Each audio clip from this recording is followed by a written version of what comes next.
Hej alle sammen og velkommen til den her video. I dag skal jeg lave slim. Så først så laver vi en klar slim. Jeg tager lige min boks. Og så har jeg den klare slim. Den klare lim. Så skal jeg åbne. Det kommer til at tage lidt tid, så jeg pauser lige. Så fik jeg den åbnet. Nu skal jeg hælde lidt klar lim derind. Så.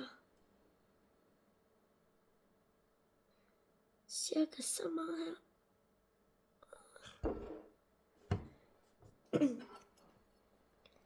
Det drypper lige her på.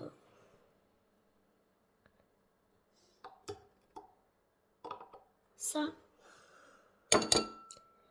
Okay. Så skal man have noget. Ej, jeg lukker lige den her. Fordi jeg er bange for, at det kommer til at spilde. Og det vil vi jo ikke have. Fordi så kan jeg ikke lave flere videoer om slim. Så nu har jeg min aktivator. Så nu hælder jeg. Og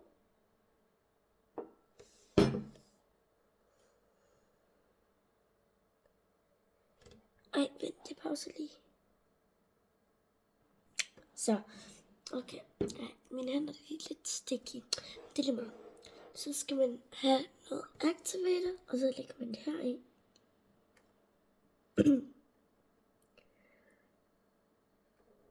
Cirka så meget. Og så skal man dreje rundt.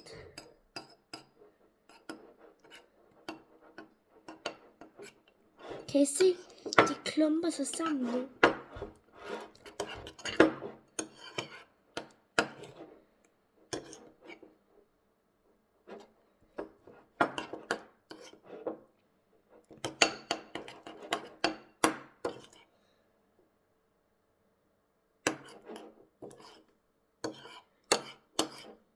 Og jeg synes, jeg skal lægge det ud på bordet. Skal jeg lægge det på bordet?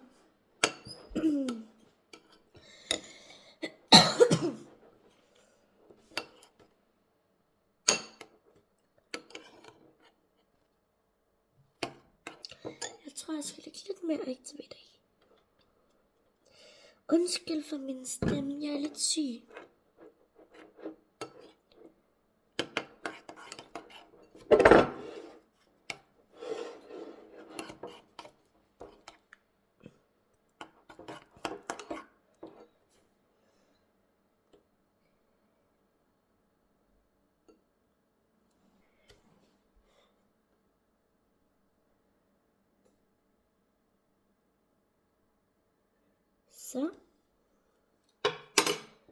Så er det, at den her, jeg prøver lige at blande lidt. Den er stadig meget sticky og vandet.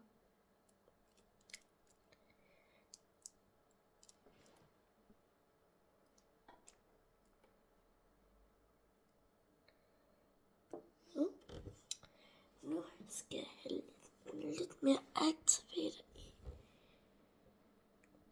Sådan der.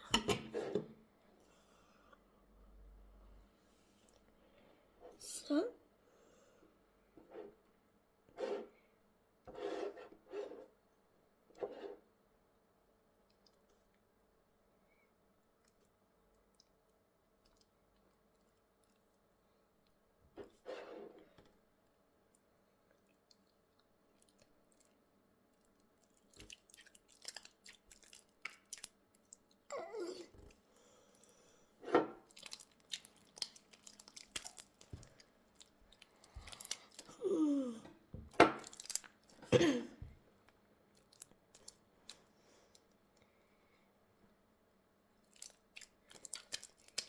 Okay, jeg tror, at jeg skal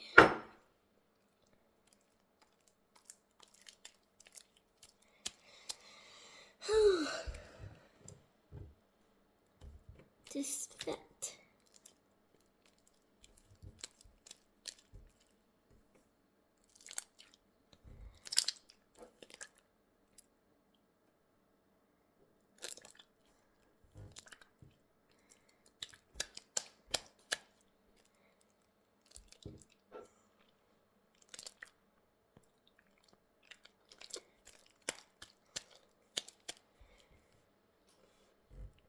Det var faktisk meningen, at jeg skulle gå live, men det kan jeg ikke, fordi at man skal have 1000 subscribers.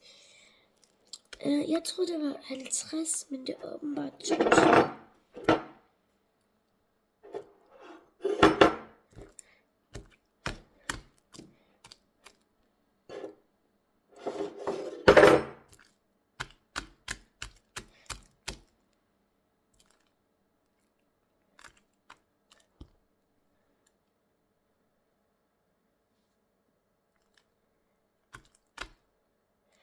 Okay, jeg tror, at jeg skal have noget mere aktivator i.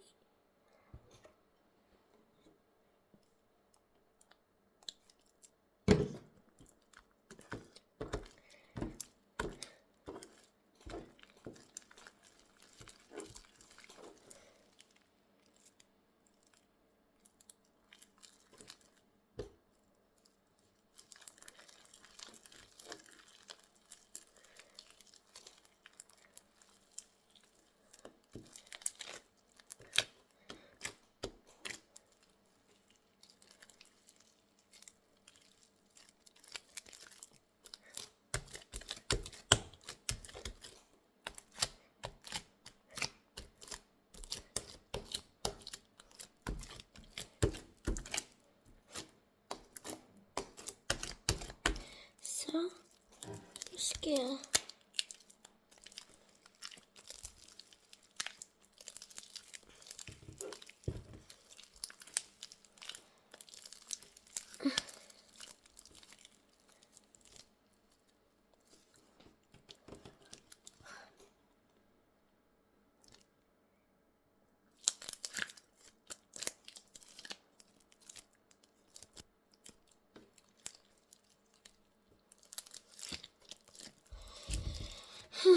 den er sådan okay, men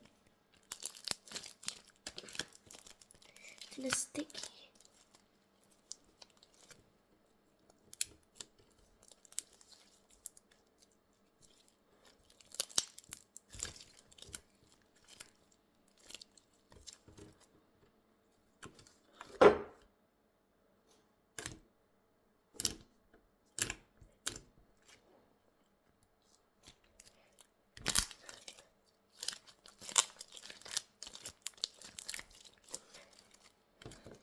Jeg skal lige have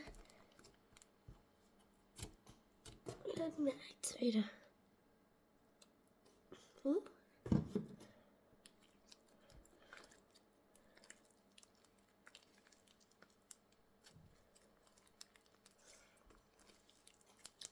Så hvis I vil have, at jeg skal gå live, så bliver jeg nødt til at komme.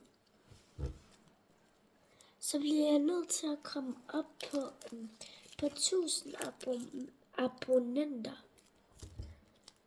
På 1000 subscribers, jeg kan ikke. Ja. Så kan I godt få mig op på det? Så jeg kan gå live. Nej.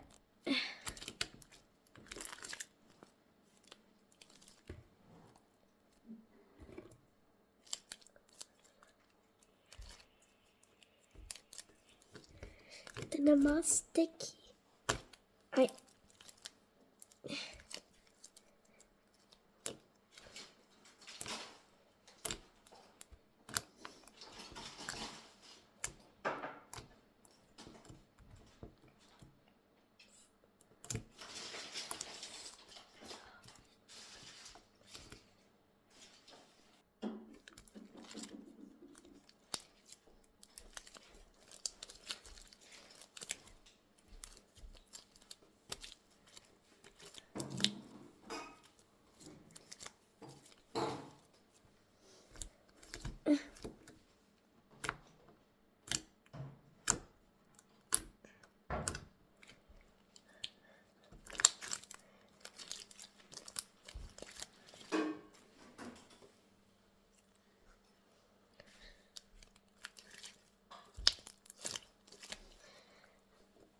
Okay, så nu skal jeg have lidt med i.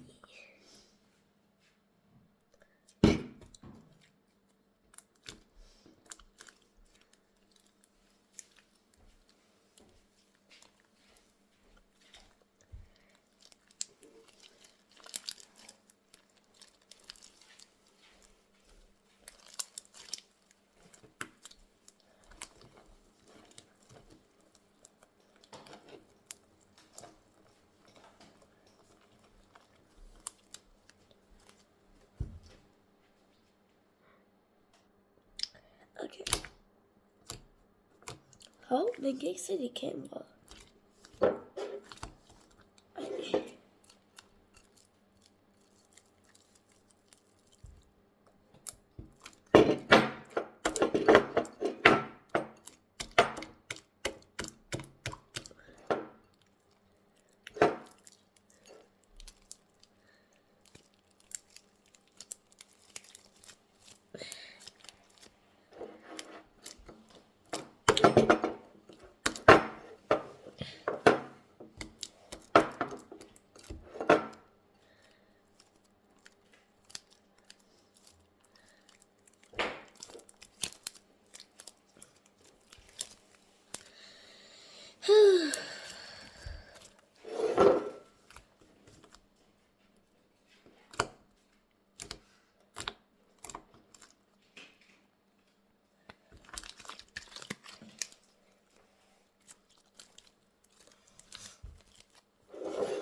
Så er den første slim færdig. Ej, jeg lægger noget glimmer i. Jeg henter lige mit glimmer. Så fandt jeg min glitter.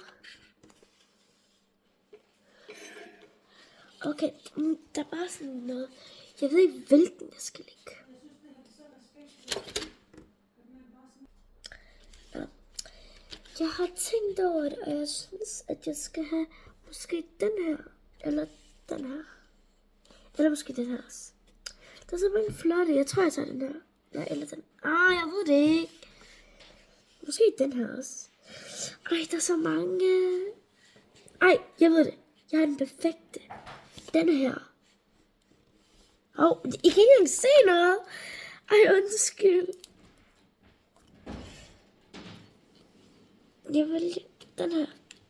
Lige her. Jeg tager det ud nu. Jeg tager lige slimen væk. Ej, det er sådan. Hvorfor vælger den? Den er vendet om. Kameraet var vendet om. Lige meget. Ja.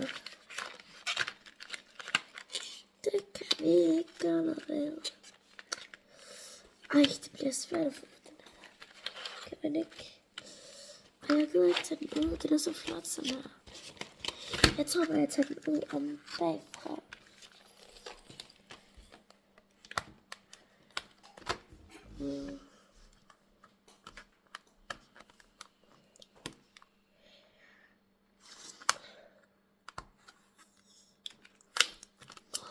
Satisfied. Okay.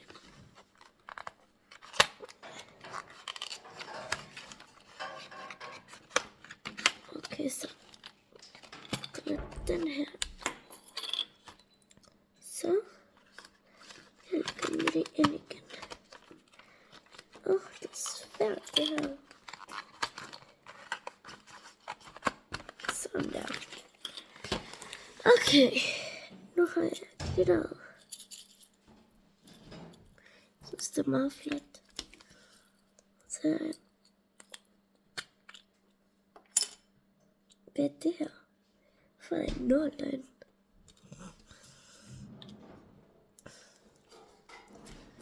Okay.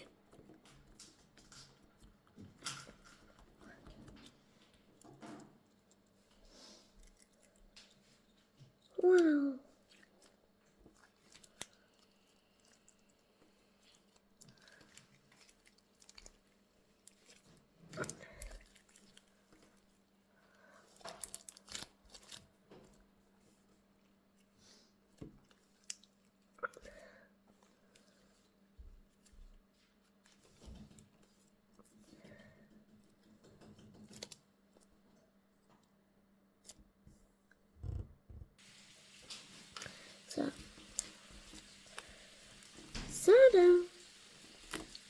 Den var flot.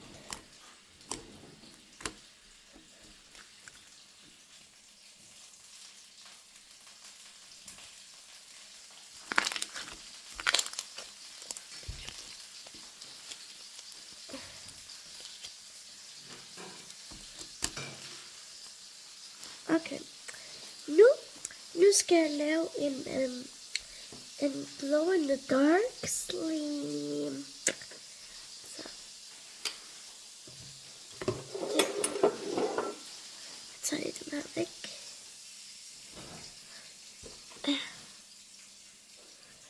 Det er den her. Den er blå.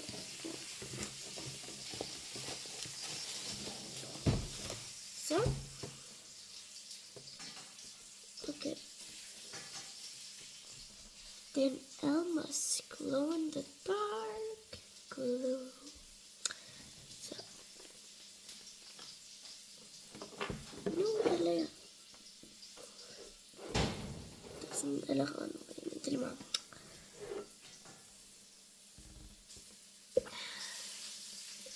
Så meget.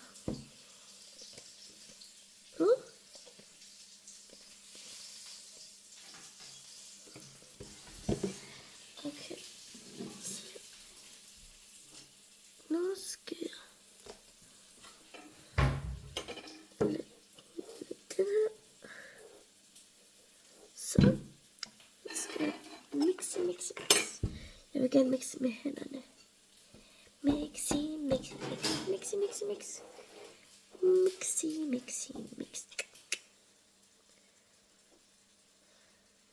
Jeg synes ikke, jeg skal lægge det på bordet. Jeg synes, jeg skal lægge det på bordet.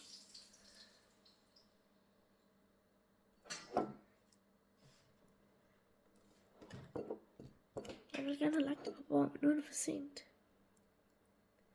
Eller synes jeg bare, jeg skal lægge det nu. Jeg kan ikke tage det op mere. Måske skal jeg hælde det. Det fungerer ikke. Det er også godt herinde.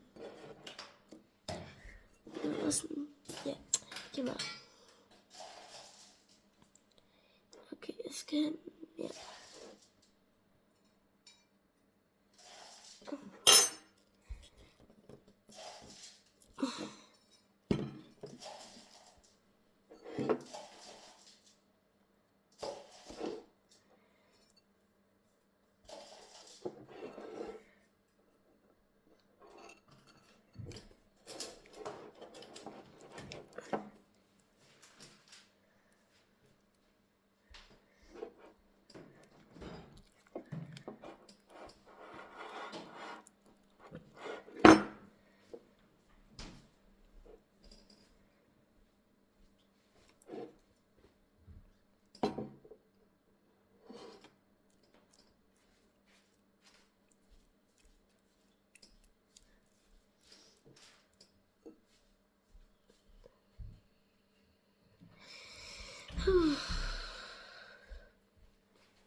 Den er svær at mixe.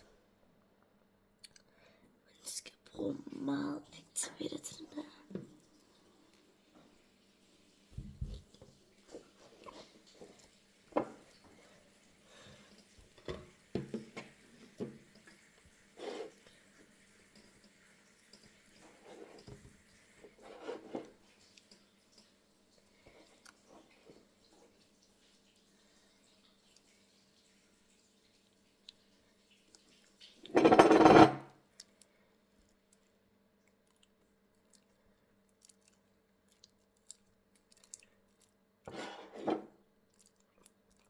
Jeg føler bare ikke, at hjemmelavet slim bliver godt. Jeg føler aldrig, det bliver godt. Det er hvad man gør. Jeg føler bare ikke, det bliver godt. Eller jeg føler, det bliver godt. Altså, det bliver godt, men det er sådan ikke ligesom andre.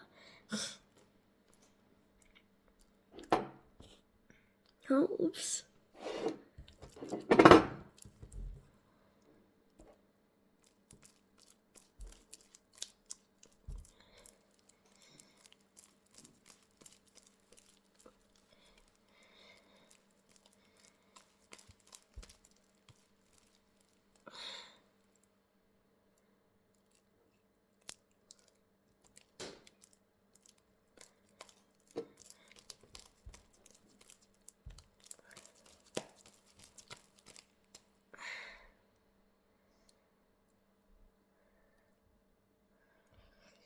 Okay, jeg skal lige... Ja.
Det er hårdt, det her.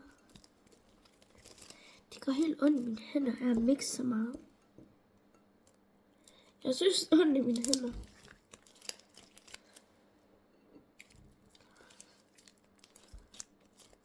Og den her behøver jeg ikke noget glitter i, fordi den er sådan allerede. Der er sådan allerede mere glitter i. Den er så god.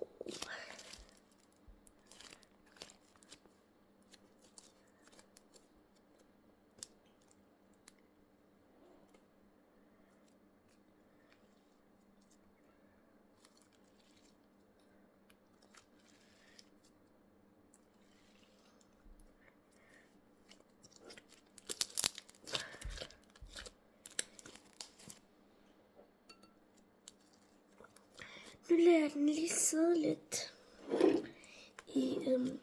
i lyset, så at den kan få solenergi ind i sig. Og så når den har fået det, så går vi ind på toilettet, og så er det, at vi slukker alle lysene, så kan vi se, at den lyser. Så nu vender jeg lidt. Den er så dejlig. Okay, nu vender jeg. Jeg kan ikke lade være med at røre ved. Okay, nu lægger jeg den frem. Jeg skal bare lige lave en sidste swirl. Ej, ups. Den blev grim, så nu skal jeg lige gøre det for.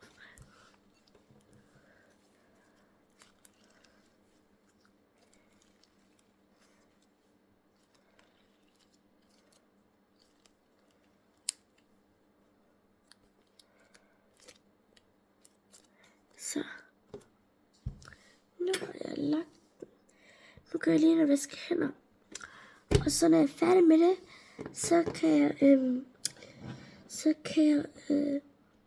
når jeg er færdig med at vaske hænder, så venter jeg lidt, og så går vi ind igen, for at se, om det lyser. Okay? Så, vi ses. Jeg ser jer om, jeg ved ikke hvor lang tid, men det går fremtiden. Så, vi ses. Så har jeg min slim. Nu skal jeg se, om den virker.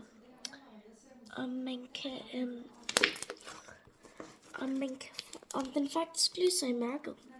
Så, nu prøver jeg at se. Okay, nu kigger jeg. Jeg har ikke selv set det.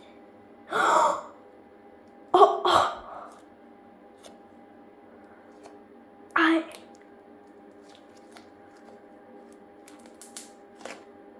Den lyser så meget.